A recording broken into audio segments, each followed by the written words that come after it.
and there's a Jeep area. And we were trying to ignore this thing. We were trying to save it for the last. But there's literally a 40-degree ramp that goes 25 feet in the air, very close to the ceiling. Yeah. And they're just driving Jeeps up it all day long. This is all inside. Yeah, so it's all inside. Right. There's this huge old ramp and these other obstacles where they're tipping these things all the way sideways and like showing off their real off-road capabilities in true like Jeep fashion. Right. Like obviously full we're gonna demo. drive them, you know? Yeah. We all like barely get in our seats. He's like, let's go. And he pulls out. This guy over here is not buckled yet. I cannot figure out. And immediately we're on like 45 degree and like coming up a thing. And Tyler's got footage of it. I'll cut some in if I can get to a good clean cut. But Zach's over there.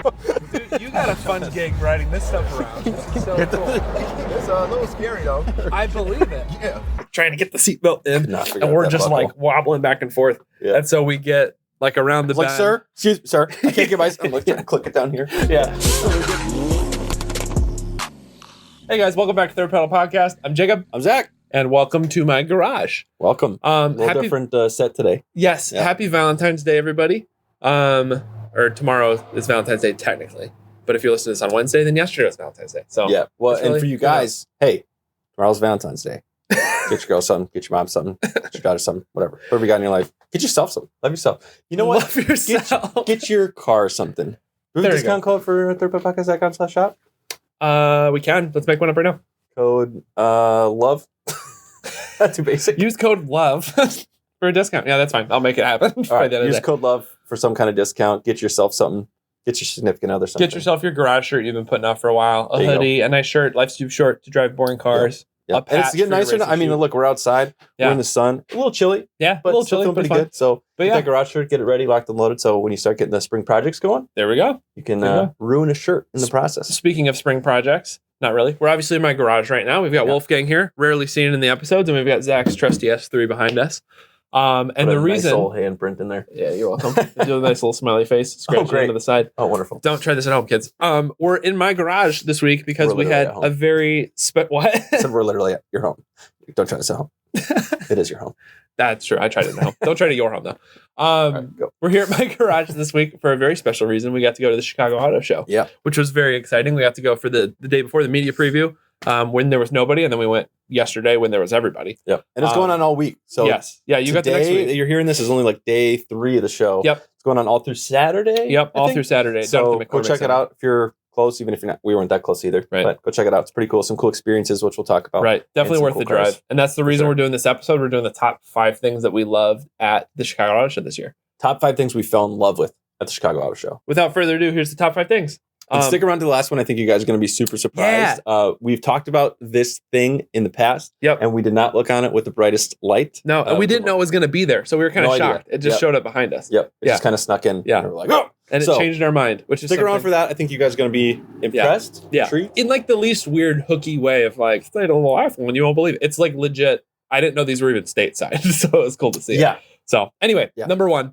Was we got to do a whole bunch of ride-alongs, which was really cool, and it was very funny. Specifically, and I had no idea there were not rides, but experiences. Like I don't know, we'd actually. I figured we'd get to like touch and feel, get up close and personal to these cars, which we were really excited about. But I didn't know we'd actually get to like ride in some of these things. Totally, that we've already talked about. Yeah, it's pretty cool. Yeah, and for those who are not familiar, like the Chicago Auto Show, it's like a lot that go around the country. It's for all these manufacturers to like debut new cars, show off concept cars.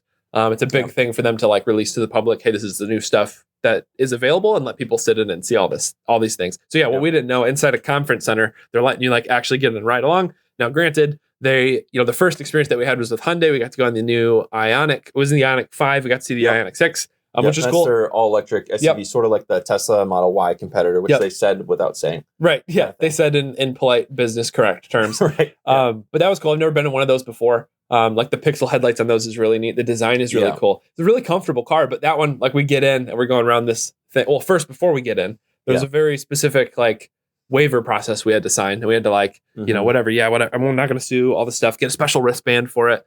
And we're the only ones there. So we got to hop in the car and he's just telling us all the facts going around. And, and it's pretty interesting to hear. Yeah. You know, the mid-range model and then the full range model, I think it's up to 300 something miles of range. Yep. Like pretty good range. It's got 240, I think, horsepower to the rear wheels alone. Yeah, primarily rear wheel drive and then front wheel drive when it needs it, whatever he called that. Yeah, they called that a traction motor, I think it was. So it's like front wheel drive. It's like 80 something horsepower just to the front wheels. Yep. And then that was mostly just for traction and stuff like that. So that was kind of cool how they set them up like that still to be more rear wheel drive focused and everything. Right. So, which is interesting because so much other things are front wheel drive, which I guess must just be out of necessity because the engine's there. Just easier. But it was very funny because we're in this car and these guys are all like media trained, press briefed and everything. They know the facts that they're trying to spit out. So it immediately became our goal in life to try to make them break character and tell us cool things. So Zach sitting in the front seat naturally was like trying to prod this guy of like you guys probably heard all the keywords now that it's interesting. So 200 some horsepower, rear wheel drive. So what do we want to do with that? Can you slide it? That was the main question.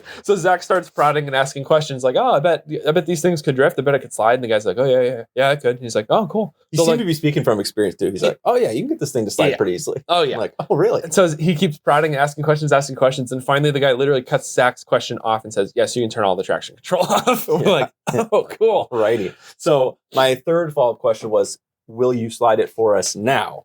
And they did not. Which we promptly received a no. Yeah, obvious liability reasons. Yeah, so we were told there were some limitations. We couldn't launch it or anything. But then he gave us a little taste on the straightaway. He like slowed down and like punched it for us so we could feel it, which was fun. I mean, it's electric car feeling, so it's instant torque and everything. And for all this footage too, we're going to talk about some other ride-along stuff we're doing. We've got I guess you call it a vlog. Yeah. It's our first kind of thing of that sorts. Yep. That's going to be coming out later this week. Yep. So watch that. We had these on us the whole time, new mics. We had our camera with us the whole time. Yep. So we got some really, really cool footage. You guys are going to want to see all this stuff. As much as you love hearing us talk and hearing us talk about this stuff, their nice radio voices and all that jazz, you'll want to see it too. It was pretty exciting. Nice radio voices. I'm here. Nice. Yeah. Get up close and personal with them. Right. So that was like the first cool experience there was to ride along this thing. We're like, all right, that's pretty fun. So then as a stark contrast, we wandered over to the other side of the convention center and there's a Jeep area. And we were trying to ignore this thing. We were trying to save it for the last. But there's literally a 40-degree ramp that goes 25 feet in the air, very close to the ceiling. Yeah. And they're just driving Jeeps up and all day long. This is all inside. Yeah, so it's all inside. Right. There's this huge old ramp and these other obstacles where they're tipping these things all the way sideways and like showing off their real off-road capabilities in true like Jeep fashion. Right. Like obviously full we're gonna demo. drive them, you know? Yeah. So we go over and we're like, what is happening here? And we like walk up. We're just looking at the entrance. And they're like, do you guys want to ride in? We're like, yeah. No waiver. No, nothing. They're just like, sure, I've been. Yeah. All right. So we hop in this Jeep and this driver, he's blasting music. And we all like barely get in our seats. He's like, let's go. And he pulls out. This guy over here is not buckled yet. I cannot figure out. And immediately we're on like 45 degree and like coming up a thing. And Tyler's got footage of it. I'll cut some in if I can get to a good clean cut. But Zach's over there. Dude, you got a fun gig riding this stuff around. This is so cool.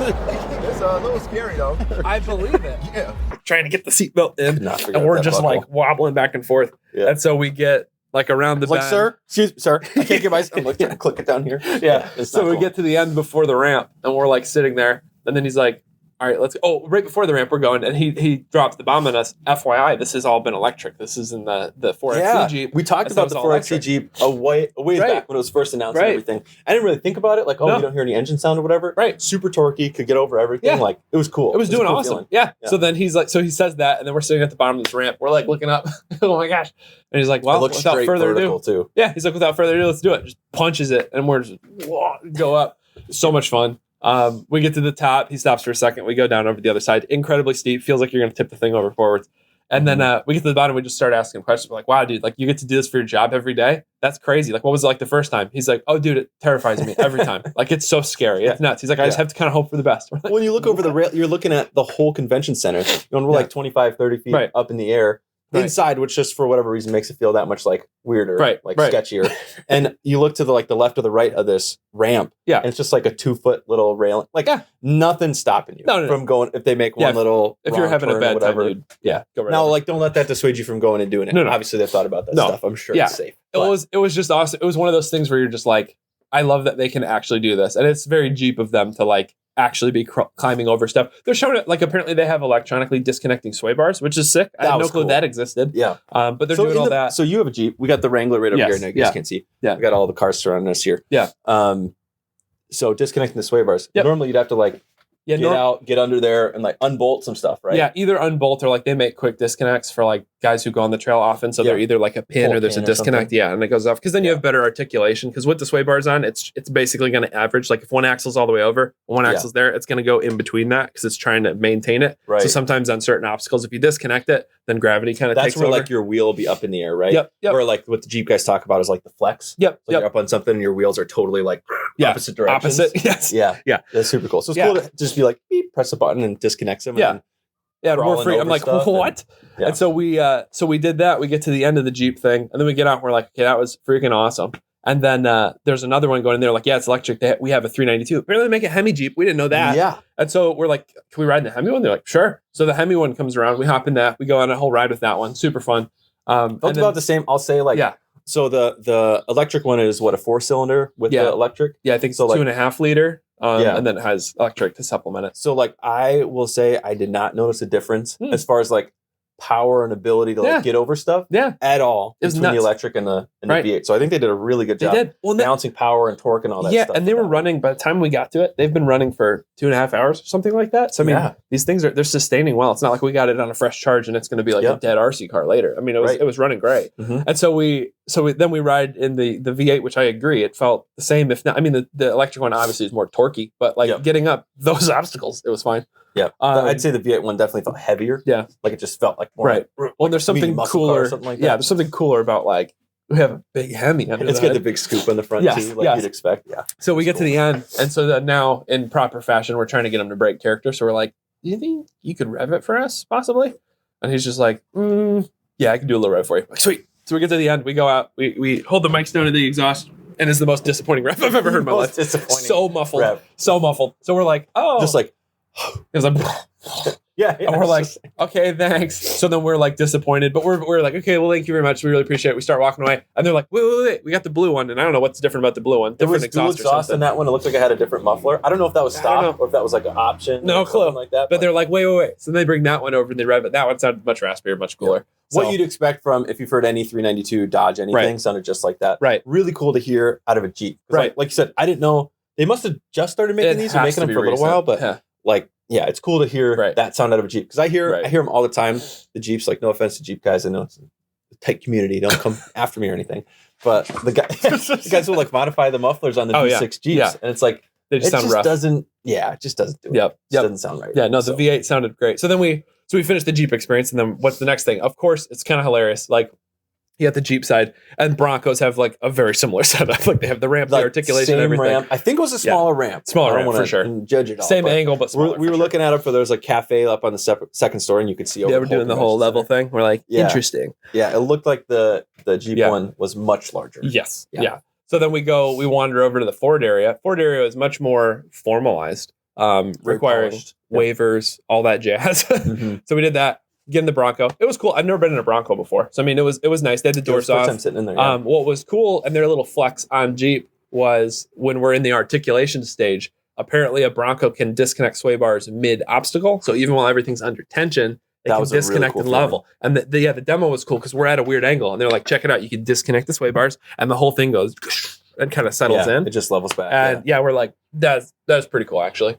So we go around, do the whole experience, and then while we're sitting on the side, they had the Ford Lightning there, and we heard something going on all day. We didn't know what it was. Yeah, there was some tire squealing or something, and we're like, whatever. It must be just these Jeeps because they did make some squealing when they're driving around, or the Broncos when they're driving around, right? But from our experience from the Hyundai, Hyundai booth, I kept messing up Kia. Zach cannot get Kia and Hyundai straight for some reason. Same cars.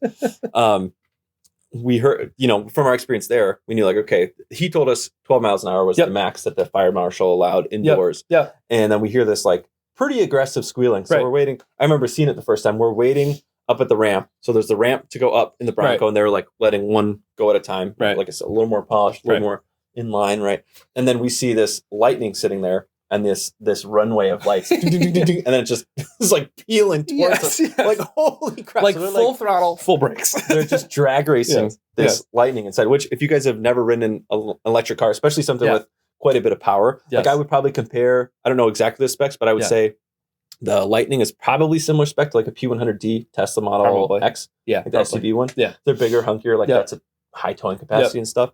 So they're ripping that thing. So naturally, that was next. Right. We need to get to that. Yeah, and we're sitting before the ramp, and our driver who's in the car, she's like, "Have you guys done the Lightning thing yet?" We're like, "No, we didn't know they were doing drag racing." She's like, "Yeah, I kind of have it behind this banner. You can't really see it. You should definitely do it. It's really fun." We're like, 100% we're doing it. Yeah. So finished the Bronco experience. It was fun. We go over and get in line for the Lightning, and we all hop in that thing, and we start pulling around. He's telling us a little story, and he said at the end, and like Zach said, there's lights all down this runway. And then speakers out there. Yeah, it was a pretty cool show. And it's like preparing for launch. And then it goes like yellow, yellow, yellow, green, and he punches it, dude. In he like picks his leg up. Yeah, literally, you can see in the video. He does this, and it's like we only went like 35, but it was 35 in like 200 feet or something like that. Maybe 200 feet was dead stop. 235 to all brakes slamming like. And this is indoors, so like in a convention center. Yes, on the polished concrete too. Right. So like a garage floor type of thing. Like right. Extra smooth, extra squealy and all that. And we're like laughing. We're having a great time. We pull around the corner. He's like, "Do you guys want to do that again?" We're like, 100%. So then we get to go do it one more time. It was really cool. It's a really cool experience. That was all of that. My first time in an all electric car, like all that stuff. So it's really cool to experience. I know it's cool to feel like that. I mean, that's everything that people like about electric cars. It's the full torque, it's everything right away. Then he was telling us a little bit about the specs, which I thought was interesting. Like, you can launch it an unlimited number of times. It doesn't have to, and it doesn't also have to wait for batteries to warm up or cool down. Or it's just right off the bat. They have it set up to launch, and we have some video from the outside too that I got. I don't think I showed you this yet. Yeah, but it launching. Yeah, like it does like squat down. Oh yeah, and then go like. It loads it. Like it loads the torque and then shoots off. Oh, I have to see that footage. I haven't seen that. It was I just saw it from the front. It was like if you guys ever watch drag racing or anything like that. Yeah. When they're like, when they're like jerking to go and it like squats down a bit, like it loaded the torque and then just shoots off. Interesting. Yeah, it was cool. It was super cool. So that was fun to experience. Like the front. Like other than that, it's an F-150. Like it looks exactly like an F-150, which is kind of cool because if it looks like an F-150 if they ran it through like a Tron filter or something like that. With the LED. It's going all across. Like the front is interesting. They've confirmed too, like the whole its ability to power your house if you have a power failure, stuff like that. So it was cool. It was really. What did you say something about the world's fastest generator or something like that? I can't remember. There was some. I get it. The world's fastest generator because it's fast because it can drive fast. That's what we just connected the dots. Good humor. That guy was awesome. I'm glad you guys were here for that moment. Yeah, we're registered. Clearly, we're still tired. So yeah, that was our first great experience. Going through kind of those three and all that. Comparing the two, like the Jeep experience was definitely better from even just a like how is this legal standpoint. And during the show day, like I don't want to trash on Jeep, or if anybody from Jeep's listening to this, we're not trashing on you at all because I know show day it was very like waivers and all this other stuff, but you gave us a very fun, very, very fun experience. Like the most Jeep thing ever. Like, hey, get my Jeep, we're gonna climb up a mountain. It was cool. Now that I think about it, was the Jeep course in a figure eight? Because they went through this. Did they go under? Did they go under the under the ramp thing? Yep. I didn't think about that till just now. I was just thinking about how the course worked. Yeah, it was just cool how it was laid out because they had like. And then like the last piece I don't think we talked about. After you come down from the ramp, it's not just like you're done. The Bronco one, you go up, you come down, you're done. Yeah. Well, and it was on pavement and they had like a few obstacles. You'd like go over pavement. The Jeep one was like they brought in dirt and trees. Yeah, and it was literally like, so they had all this like this dirt area. So the last part, you come down off the ramp and then you curve to the right and it's all dirt and then they have railroad ties. That was the last thing. So just like the bumpiest ride imaginable. Yes. And just showing how it can handle it. And it was like, it's like a legit vehicle test. Hard, but it was cool. So then the next thing that we got to see, which we were very excited to see because we've talked about a lot, we really wanted to see in person, was all of the stuff from Toyota and the GR division. So this is number two. Yes, number two. That was the first. Number two. So we got to see the manual GR Supra, which is really cool, which apparently you found out it's only available in two colors. So it's a limited run. Yeah. I forget exactly how many they're making, but it only comes in Burnout, which is the white color, and then it comes out in like CU later gray, the other one, which was the one that was there. Really cool. It's a nice sort of like a Nardo gray. If it was like salt bayed with some gold fleck, right? Like in the light it had some like gold Nardo gray with gloss. It was really super cool. And then it only comes in the, I forget what they call the interior. Sort of like it's like the saddle, like the leather saddle. Yes. If you guys are Audi Volkswagen people, the like peanut butter interior, kind of like how I've always called that, like that nice brown black leather. Really nice. Yeah, it was really nice. Up. Yeah, the stick shift feels nice and everything in there. It was a really cool car. Yep. Neat to sit in. The red badge with the manual. Which only comes with the manual, and they call that the A90. Oh, well, A90 MT, I think. Okay, it's like a special model. Gotcha. But whatever, you get the red badge. So if you see those on the road, you see a red badge Supra. Either it's a dude faking it, or it's someone who actually bought the manual one, which is pretty cool. So that was cool to see. But then even cooler, in my opinion, was directly to the right and left of that was the new GR Corolla that we've talked so much about. So it's awesome to see that in person. That car does not disappoint. I would love to get my hands on one of those. It looks as aggressive in person as it looks in the videos and photos and stuff they've released. And they had it sitting, so they had it there, and then sitting directly next to it was just a regular Corolla, so you could see all the differences. I didn't realize how much aero was added to it. Yeah, like it's much beefier. So much, beautiful wheels on it. The engine setup looks cool. We popped the hood, looked at that. The transmission feels nice. Seats feel nice. I mean, it's like really, and really that's the cool one. So car. it only comes in a 6-speed manual. Yep. It's a 3-cylinder turbo pushing out 300 horsepower. Yep. Out of this little 3-cylinder. 25 pounds of boost, apparently. Crazy. So awesome. they've like maxed this thing out. Yeah. Other than that, it's just like a really nice, like, yeah. It doesn't seem like, if you were to say like, oh, like, do Toyota Corolla, but make it rally. Right. Like if you were to do that, like right. They had they that did there. that perfectly. Yeah. Then they literally had a GR Racing one. The rally inside concept. that one, it was all tinted out. You couldn't really see it inside for whatever racing. Yeah, you could see it was like stuff, caged and sparkled out. And super aero, like the scoop in the back window and all that stuff. Like really, really cool. But yeah, the GR Corolla, you guys, it was sweet. There was tons of enthusiasts swarming that thing the second day that we were there. Yep. Yeah. Ran this dude, Austin, if you're watching. Oh, yeah. He had a shirt that said, what was it? I work hard so my MR2 can have a better life. Yeah. Something like that. So he showed us his MR2. Yeah. That was super cool. Yeah. But yeah, that car was sweet. So the Toyota booth was huge. They had everything. But yeah, those are the two. They had 2 GR Corollas there. And to be able to sit in them, feel them out, like those seem like really interesting cars. So I really hope, I mean, Austin was sharing with us too, some of the like who was driving that from like a business standpoint, and he's no longer with Toyota or something going on there. Yep. So I really, really hope that continues, because I know the supply has been really low, but the demand has been huge. So I hope that they ride that out and see it as a sign. Well, I think 38,000 or something MSRP. If you can get one at that, I see a lot of them. I was looking on Auto Trader last night just to kind of see what's out there. And there's like 50 of them in the US at 38,000. But who knows if that's like, you know, sometimes dealers do funky stuff where they're like, they put it at MSRP, then you contact them and go to buy it, and they're like, well, that's not including our dealer markup or whatever. And there was a lot of them listed at like 60, 70, 80. I think I saw one up to 90,000 or something like that. Holy cow. It's not a $90,000 car, everybody.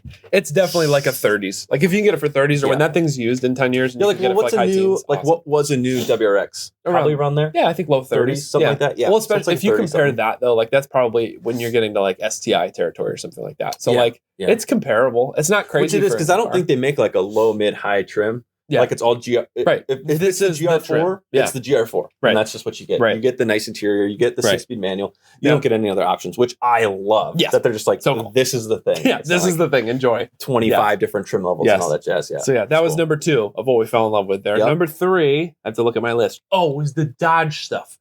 Okay. Yeah. So like the Dodge area was crazy. There's 2 cars that I don't even know the production plans for yet, but was crazy to see in person. So they had the Charger Daytona something RT concept. There's a whole bunch of names. I can't remember. Oh, was a long name? Yeah, something else was in Daytona. This thing was sick though. It's their electric like replacement for the Hellcat, pretty much. That's there. It's the one that everybody's made fun of because they hear it like gargling out of the speakers. Yeah. Sounds awesome. If you got like, it sounds a little like fake video gamey, I guess. Right. But like, what else are you gonna do for an electric car with an exhaust? Like true Dodge fashion, it's still got a loud exhaust. You know? But, so pretty cool. Yeah, seeing this thing in person, it was nuts. Like we brought Dad there the second day, and he used to have a '69 Charger, and he was so pumped that like he was just like in awe, like they finally captured it because it's got these huge sweeping fender lines coming back. It has the correct B pillar, very similar to like the old school Chargers, and it's really neat too because like a Charger thing, like they had the door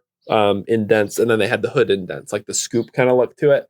And on the electric one, they don't have the door ones, but on the front, they have the 2 coming down. But because it's an electric car, they let it run all the way down, kind of like a Daytona would, all the way down. And then they still have a faux bar up top. So like it has a front spoiler. And then it's got fits the design. The bracketed, like rectangular front grille from the '69 Charger is all LED all the way around. Just like super, super cool. It's so beautiful. So that thing was there. Huge center locks. I mean, it looked awesome. Again, I have no clue.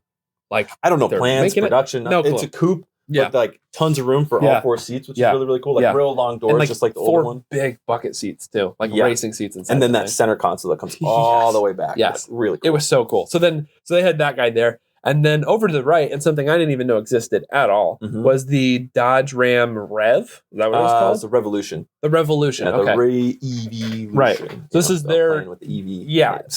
So this is their stab at an electric truck. It looks like an actually made Cybertruck, kind of more so than like F-150 Lightning is an F-150 that's electric now. This thing is this like a totally completely, completely different. You can talk. I just said like 6 times. Sorry about that. You got this. You tell us about the Rev. I got you. Revolution, guys. So a couple of key things I think were the coolest about this one. Obviously, it's an all electric truck. It's got the suicide doors opening on the side. So like you could tell how they played towards like truck people who just want to truck for truck things, like picking up materials or whatever. And then even all the way towards like crews and contractors and stuff like that. So I think this is correct. I know I heard it on some video somewhere, but so the seats inside, this is one of the coolest things I love about it. They're on rails that go from all the way to the front, like by the pedals, to all the way to the back. And I believe they said you can fit a third row of seats in there because you can just lock them into the rails. And it'd probably be a little bit tight, but enough room. So playing towards like the contractors, you know, they got a 6-man crew or whatever. They can all fit in that thing. And then another cool thing about it is it was what, a 5.5, 6 foot bed or something like that? Yeah, something like that. And the gate, what's it called? Tailgate opens up like doors, right? Like barn doors. And then the bed, so which I've seen a lot in electric trucks. The like back end behind the rear seats, that actually folds down.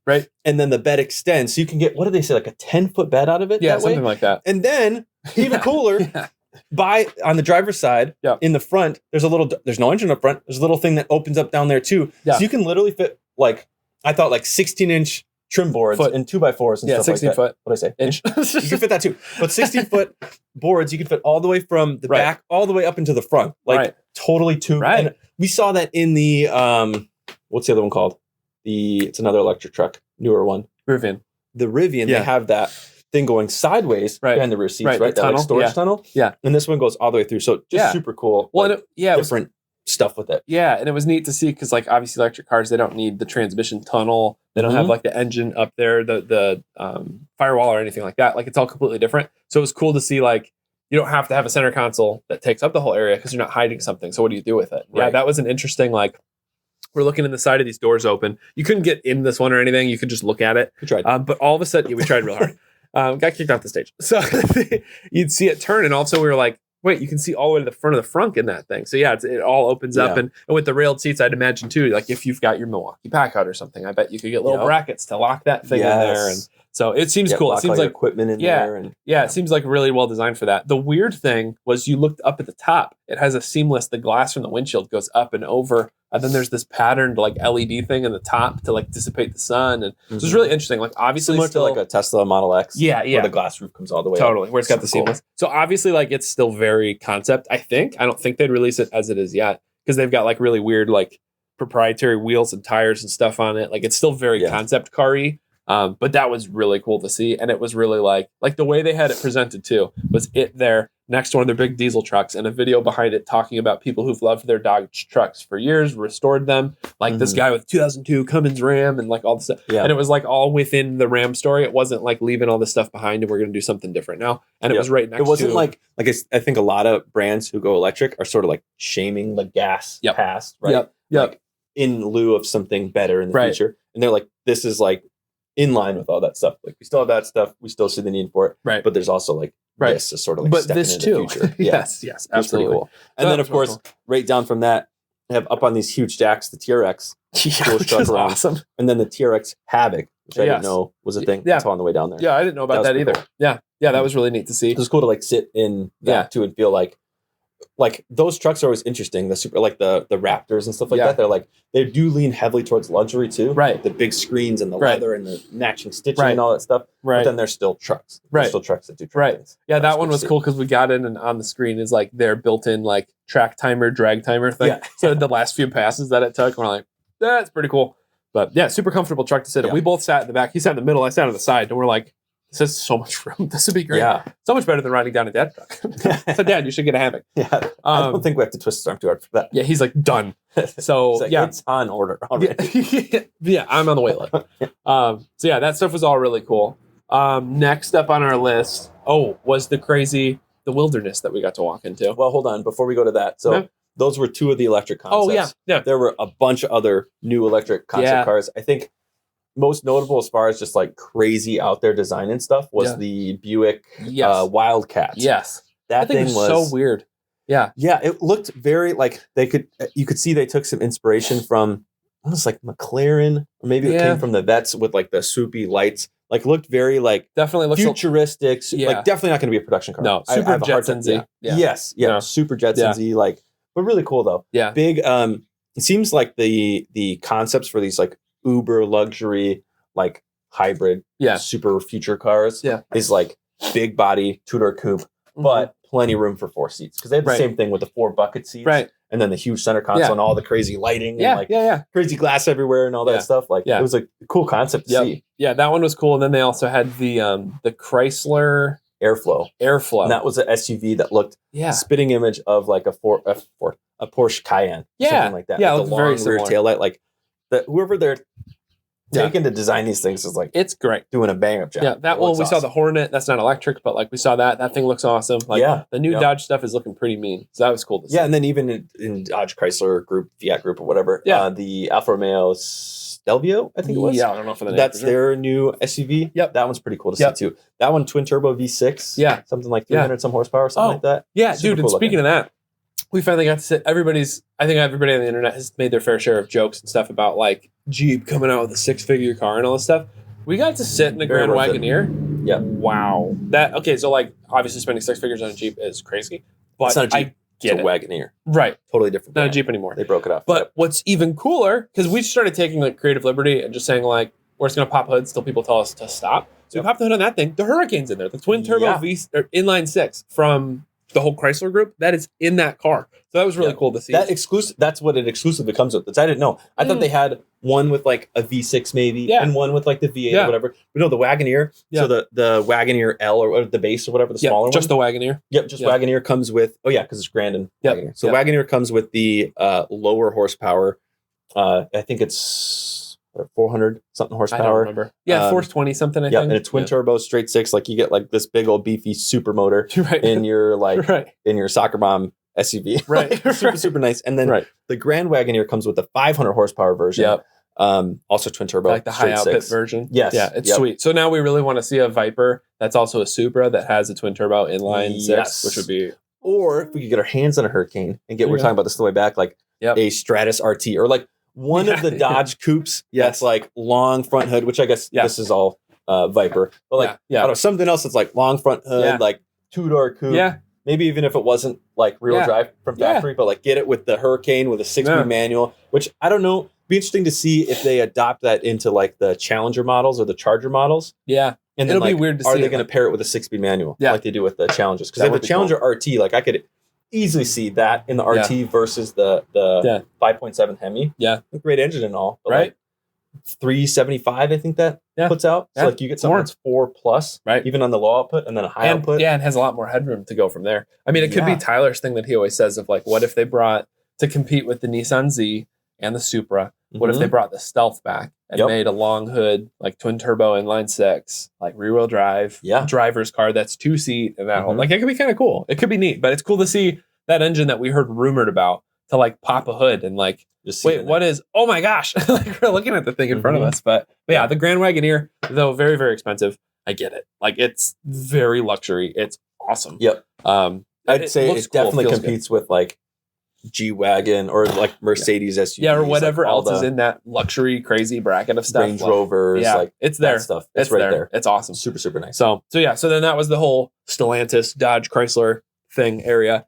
And then this thing. Other electric cars. We branched off to the other electric cars from that. Oh, yeah. Yeah. So the Buick. Oh, the Airflow. Oh, was that it? Buick, Airflow. Yeah. I mean, then there's like every brand. I mean, Chevy had their whole like EV area. Oh yeah, they had a stuff. Okay, so just because we're on the electric SUVs, Chevy also had a all electric Blazer SS concept. Yep, that was pretty sweet looking. Yep, I don't think that's concept. I think that's the thing. Oh, that's it's released. Yeah, it's a thing now. Dang. Yeah.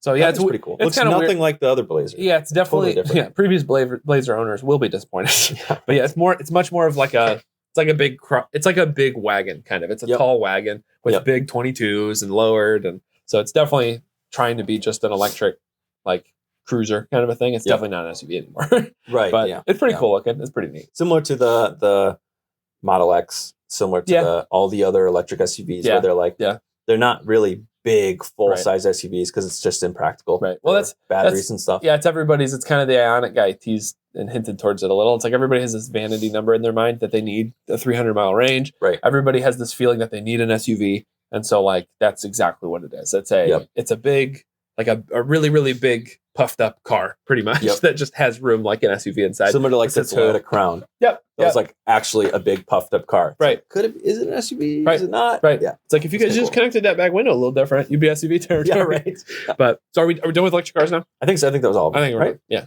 All that I care about. So after that, you're still thinking if there's more? I'm walking through it in my head. Yeah, I think that's it. Yeah, I think it's fine. Yeah. So after that, we got to go to the Subaru area, which is probably the most eccentric.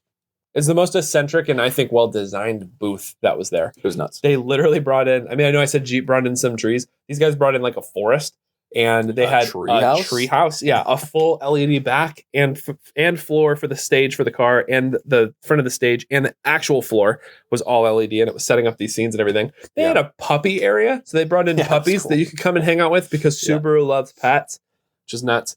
But yeah, so they had a few different cars there. They had their new, I knew I was going to forget the name, Solterra. Their electric car was there. That was pretty cool. Which was, it was pretty cool. It's kind of weird. Like the dash setup is weird. It's clearly, it says pre-production model was there. So yeah, it's a little weird. The layout of stuff is sometimes funky. It feels like a Subaru though. It does not feel like they electrified Subaru and did the Tron filter on it. It's just literally the same feel of interior that ours had, but it's electric now. So that was kind of cool to see. Yep. And then in Subaru fashion, everything had a roof tent and tents outside and campers and all sorts of stuff. They were debuting their new Crosstrek Sport, I think, the 2024 Sport. Yep. Which that's the one that was up on stage. Yeah. It's like they set all these scenes behind it. So it was like out in the wilderness and then like this cascading like waterfall with all the speakers surround sound and stuff. And like that's like coming down. So you're standing on it. It's kind of trippy. Like stand on it and the floor's moving under you. But like very slowly. Yeah. So it's like trying to walk and do your thing.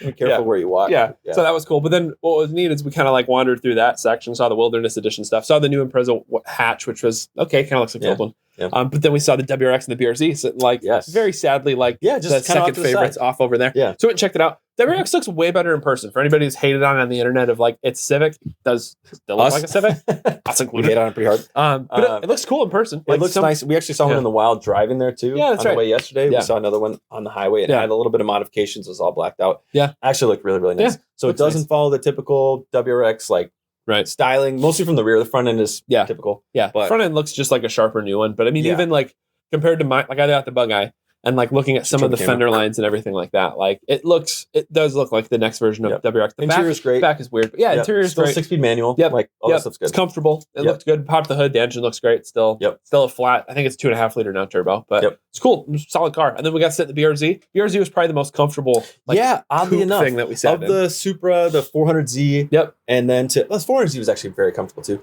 But it just felt like the BRZ, which I was surprised at, like having enough room and stuff in there. Was actually a very, very comfortable tiny car. It's a really small car, but it was super comfortable. Mm-hmm. Obviously, a very disappointing engine. You're still going to struggle to hit 200 horsepower, but you're still it's neck and neck with Priuses. But if like the Supra 400Z is like out of the price range, the BRZ is like a really good 100% base, like 6-speed manual, rear-wheel drive coupe. Yeah, you can have a lot of fun with it. Looks good. Sure. Yeah. And there's turbo kits. Like I've seen guys get those things up to 300-400 horsepower and like. Well, if you just swap like EJ in it, you can have some fun. Like you can do that. Yeah. But I don't know. It'd be cool if you could swap an engine into it, like any car. Yes. But so that whole area was cool. And then the very interesting, weird finale that we didn't know we were going to have. So we're sitting looking. This is the one you guys have been waiting for. Yes. Right. We've been sitting looking at the Subaru thing, just minding our own business. And we turn around and who do we see? BMW. And what do they have at the front of their booth? But they're just BMW XM. Yes. I know we've hated on this car. Yes. And I'll say their renderings and their digital photos and stuff before, the color schemes that they had before. Yep. If you guys, if you don't remember, it was the green SUV with the gold trim that like had faux window lines that weren't attached to anything. Misplaced logos and like still had a V8, but it was like hybrid. Yep. Super, super weird. So there it was, what color was it? White. It was white. Yep. So it was white there, black trim. Yep. Looked really, really sharp. Yep. Way better. Really nice in person. Yes. The rear is still funky. Like it's still weird to not have the centered BMW logo. It's still up on the windows. Yep. They've got the XM logo still like trimmed in gold and stuff. That was pretty cool. But like proportionally and like the size and shape and everything of it, and even how we're looking at the front end, and the guy was super cool telling us all the details about it. Yeah. And he got to like turn on the lights and stuff for us. So like, they have the sliver lights now. Yeah. So not your typical BMW. Like BMW is 2 big lights, kidney grills with the halos, right? Yep. So they just have the sliver lights and then the headlights, but they kept the halos because the big kidney grills up front are wrapped in LEDs. So you got the halos still in the middle, a little different than typical, but a cool way to like reimagine the whole body styling and stuff like that and still keep some of that paying homage to the old stuff. Totally. Yeah, it was cool. And like getting inside, like it doesn't have a sunroof, but it has a textured roof that has LED lights on it to like create some mood stuff. Akin to like a Rolls Royce starry ceiling or something like that. It had like the because all the angles are super sharp. Yeah, it's like geometric pattern. Yeah, and they had LEDs, and those could, I guess, do runs and like show like movement and stuff like that. So we got to sit in it, got to play around with it a little bit, look under the hood, see the engine. The engine's pretty impressive. So popping the hood and still seeing a twin turbo, big old V8, and big braces and everything. Like it was like, okay, this is pretty sweet. And he was telling us too, the guy standing there, he's like, electric only. What did he say? Could do 87 miles an hour? Yeah, electric only could do 87 miles an hour, only for 3.5 miles. No, that was the E-Ray. 30. Yeah, 30 miles, something like that. So you can get up and get going on electric only. And the cool thing with this one, which I don't think is how other hybrids run, I'm not 100% sure. I don't know. It was news to me, but that could be how they are. I'm not sure. The electric motor is in the transmission for this one. So it's your typical setup. Your big old V8, your transmission, then it goes up, right? All the wheels and everything. So the electric motor is inside the transmission. In line. Yeah. Yeah. So it could like that acceleration assist and like cruising assist and like all this different stuff could kind of like play in line right with the power with the V8. So it'd be interesting driving that thing too to feel that, because I'm sure it's an 8-speed automatic, something like that, right? It's got so it's going to be super torquey. It's going to be fast. What was it? 0 to 60 in 4 seconds? I think so. Something like that. Yeah. And a top speed of like 150 something standard. And then you could get like the M driver's package, and that would release the limiter up to like 160 something. Yeah, I think it said 168 or something like that, which is a lot of SUV. It's the fastest hybrid SAV, right? They called it, which I don't know if they're like putting themselves in their own box and then. Oh, that's right. Yeah. Right. Yeah. Because it's not like, are they making a new category and then saying we're the best in this category? It's like, well, you just created it. Yeah. Well, I think he said it was the most powerful hybrid thing that they've ever produced, right? Yeah. That's like, I don't know if he put it against 670 something horsepower, something like that. Yeah. With SAV, they classified as a sports activity vehicle. Right. Instead of utility vehicle. Right. Which is interesting because and we had a debate about this that I won about the Lamborghini Urus too.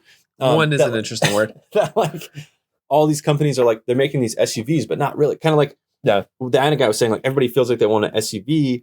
Maybe not really needing it, but like it's nice to have the more space. So like everybody is sort of going towards this like even the N division had a Kona N. Right. It's like everyone's going towards these like souped up. It's like a Nismo Juke kind of a thing. Yeah. It's super interesting to see that sort of new lane, which I love. I think that's pretty cool. I do not. Stay in your lane. We'll do a poll. Super SUVs or not super SUVs? What do you think? I thought you said Supra SUV, and that kind of felt like it made my point for me. That I would not be cool with. But they did that with the Mustang too. The Mach-E. I don't know. It's weird. It's like I know what they're doing. Everybody in the market wants to see SUVs, and like the big debate came on this from the Lamborghini. As I made the joke, I was looking at it saying, "Man, I really wish car companies would just make cars." And he's like, "The Urus, we're talking about the Urus SUV. Yeah, Lamborghini SUV. Yeah." So that was where it started, and then we go in, and there's like an Aston Martin SUV, and then there's like obviously Maserati SUVs. Awesome. Disagree. All awesome. Disagree. Very ugly. But then, like, I'm fine with Porsche SUVs. I don't know why that, other than they've been doing it for a long time. Yeah. So I think your point, which was really interesting, is there's some manufacturers who make like the car into an SUV. So like looks like the same front and back. And then there are other manufacturers who make a completely different thing altogether as an SUV. So I don't remember which side of that argument you were on. I was saying it was when we were looking at the airflow concept from Chrysler. Yeah. I was making that point of like, I think my issue comes down to like an Aston Martin SUV. If you guys haven't seen it, it looks like every Aston Martin, just taller and squishier kind of. And like same thing with the Lamborghini. It looks like a Lamborghini, but just like stretched tall. The Ferrari one looks like that too. Same headlights, same tail, that type of stuff. And it was interesting seeing like everything that Dodge is bringing to the table. They obviously have a bunch of like sports car influence stuff, but their SUVs don't necessarily feel like just their sports car stretched out. It feels like something designed for that. Except for the Hornet. That definitely looked like a Dodge Dart. Yeah, it looked like a tall Charger for sure. They were just like, all tall. So I don't know. I mean, it's weird because I know everybody just wants to have an SUV. It just feels weird when they're like the Mustang is the weirdest example of like, it's the Mustang. And it's like, okay, I'm looking at a Mustang Dark Horse and I'm looking at a Mustang Mach-E. And like those are definitely not the same car. Just call them something different. It's like it's kind of like they're just playing the brand game, but that's becoming super common, right? Where they're like branching off to like a whole new brand under the name that's the most popular, right? Like it's like they're just playing the SEO game. Like it's gonna be easier for people to Google this, so let's just do that, right? Or they're just trying to get under our skin, and now we're talking about it, so they win. But it works. So I think we should go. So that's our top 5. Yep. So recap them one more time. Yeah, top 5. First up was our ride along stuff, like the Ioniqs, the Jeeps, the Broncos. Jeeps are definitely better than Broncos. That was super fun. But the Ford Lightning was really fun to ride in. I've got my cheat sheet on my gas cap here for my Porsche. The Lightning was by far the best electric truck that we rode in that day. It also was the only electric truck. Still not wrong. The GR stuff was sweet. The GR Corolla might have been one of my favorite cars to see there because it's one we've talked about a lot and one that I've been really curious about. So that was really cool to see. Electric Dodge stuff. I mean, seeing this Daytona Charger concept and the Revolution concept truck was really interesting because Dodge that's always been the joke to diverge real quick here. Always been the joke of like all these other companies. We make this EV, we make this comfortable, we do this, and Dodge is like, we put a Hellcat in SUV. Yeah, Dodge is like, add more liters. Yes. Keep making it. Add more liters. So like that was cool to see what they're doing with that. The Subaru area was obviously like the most crazy eccentric booth and everything that was set up. And then finishing off with the XM was really cool because BMW had a very small booth. There's only a few cars in it. But to see the XM, something that we saw on an article from a UK, we saw it on Car Throttle, so it's not even a US based thing. So I didn't even know if it was going to be around at all. So to see what's sitting there. Expectation of actually seeing that thing at all. Yeah. So that was really neat. It was a cool surprise to see that at the end, and then have the regional trainer come out and like talk to us about it, and walk us through it, and explain it and everything. So and then, side note with that one. So there's other cars in the booth. I didn't realize everything in that booth was electric. Pretty much, it was their whole hybrid, besides the M8 competition. Yeah, but there was an M sedan. It looked like an M3 sedan. I thought maybe this was like a newer model. Yeah, it looked nice. I didn't really think much about it. I was like, oh, cool, let's go look at this. M badge in the grill and everything. Yeah, it looked nice. So it sat in it, looks pretty cool. And we're, and everything we're doing, like pop the hood. Yeah. So we popped it up and just like, and it's just plastic. Literally. Across the entire thing. Plastic and sort of like the outline of an engine cover. Yeah. With the M on it and stuff. And we're trying to like peel it up and look under there. Bending it up a little bit. It was for sure just a completely electric car. Yeah, we walked around to the back and it was an i4. And we're like, an i4 M Sport, which looks pretty nice. Cool. Yeah. If you're going to do, like, it's cool to have another option for a totally electric sedan that doesn't necessarily look like an electric sedan, like a lot of them do. It just looked like a regular 3 Series or 4 Series, I guess. But yeah, that was very funny because then we're like, no, that was embarrassing because we're sitting there like popping the hood, looking underneath and that. Yeah. Yeah, so those are our 5 favorite experiences. I mean, there's other cool stuff. We got to see the Dark Horse. I was going to say, other stuff. To wrap it up, let's do like honorable mentions. Yeah. So like, not to say anything wrong about these cars, but like they didn't make the top 5 just because maybe we've already experienced them in another, like gone through them more. I would say like the top of the honorable mentions would probably be the Dark Horse. Yep, Dark Horse. The E-Ray was there. I mean, seeing the E-Ray and the Z06 up close was really, really cool. Yep. Those were roped off. You couldn't get inside, but it was interesting to see like the footprint of those cars after you've seen so many images. Yeah, there's some really cool Lexus coupes there. Yeah, I mean the whole stuff. The Kia and Lexus and Honda area. I mean, we got the NSX was there. It was cool. Seeing the Integra in person was cool. The new Integra Type S, that was pretty cool. There's a lot of cool stuff there. So I mean, if you guys are anywhere near Chicago, like we drove 2 hours for it, it's definitely worth it. I drove 4 hours for it. You drove 4 hours for it, technically. Anywhere in the Midwest area, like it is a cool show to go through. You can do it in a day. Like you don't have to come out for more than one day. For sure, in a day you can hit everything. Yep, and it goes till late. I think they're open to like 10 to 10, sometimes? I think. Yeah. So definitely worth checking out. It's really cool to see all these cars that we've talked about, things that you guys have seen, I'm sure, online, in person, get to sit in. And they're all like, most of them are hands-on. It's open the doors, sit in, pop the trunk, look at the hood. We checked the oil on a few cars just because we were wondering when people would stop. We were checking that one if it was real cooling. Yeah, it did look like real cooling. Neon. And smelled it, verified, smell check. It is cooling. But it's a cool space, like the convention center. It's McCormick Place. Yep. Really nice convention center. Tons of bathrooms and like tons of food and drinks and all that type of stuff. They even have like a bar set up there, which is kind of cool. Right at the back by the Subaru. Yeah. You can like get your beer and like go check out your new Impreza. Stuff like that. It was a really cool setup. Lots of ride-alongs and things. Yeah. Cool stuff to do. Definitely recommend. So that was cool. And on that too, we shot, like we said, footage the whole time we're there. We're still like, this is the first like vloggy kind of thing that we'll release. Mm-hmm. And so that's going to come out ideally later this week. So keep an eye out for that. We'll do the whole walkthrough. If you guys don't get a chance to go to the show at all, if you're in a different part of the country, hopefully that'll do it for you. Of it. Yeah. I think that's all we got for this week, right? That's all we got. Thanks for watching, guys. Head to thirdpedalpodcast.com. Yep. Head to thirdpedalpodcast.com/shop if you want some merch. Yep. Show some love. Like, share, subscribe, all that good stuff. And we'll catch you next time. Yep. Peace. Boom.